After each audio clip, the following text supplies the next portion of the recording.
Hi, I'm LaTeef. I'm giving this TED Talk in order to inform you about the factors that led to the Indian Rebellion of 1857 and why it was ultimately unsuccessful. This rebellion is commonly referred to as the Sepoy Mutiny, or the First War of Independence in India. It was waged in defiance to the control of the British East India Company. The rebellion itself erupted in the Bengal Army in 1857. However, the movement that drove this insurrection had begun decades earlier.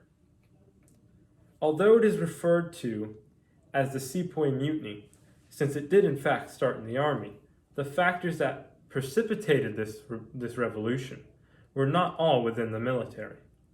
India's first war of independence was incited by cultural, political, and economic components. Let me first talk about the cultural aspect, which explains the causation of the initial rebellion in the Bengal Army. In 1857, the British East India Company introduced the Enfield rifle to sepoys, who are Indian soldiers serving under the British rule. To load this rifle, one has to bite off the end of a paper cartridge containing the powder and the projectile. These cartridges had to slide down the barrel of the rifle. For this to work, it had to be well lubricated. Rumors quickly spread among the sepoys that these paper cartridges were greased with a mixture of pig and cow fat. Due to Islamic and Hindu cultural taboos, it was a grave insult to their religions to come in contact with these cartridges.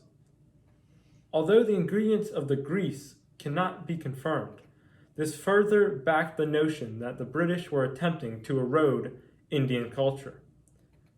Now that I have talked about the cultural component that prompted the rebellion, let me now talk about the political aspect.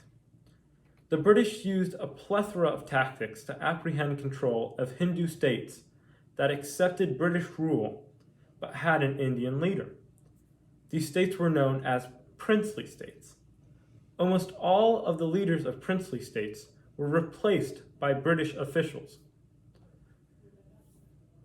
Another tactic the British used was the doctrine of lapse, which was a strategy of restricting a Hindu ruler without a natural heir from picking a successor. After the ruler stepped down or passed away, the British would then annex the land. The British also used their political power in that society to force Western ideas on the Indian people. The Governor General of India, Lord Dalhousie, who was in power from 1848 to 1856, introduced a bill that removed all legal restrictions for a Hindu widow to remarry. It was also believed that the British were trying to dismantle the caste system, which was the system of social classes in India. The Indians recognized that they were the political minority in their own country and retained little to no power. Now that I've talked about the political component, let me now talk about the economic aspect. The British exploited Indian resources and used trade connections for their own interests.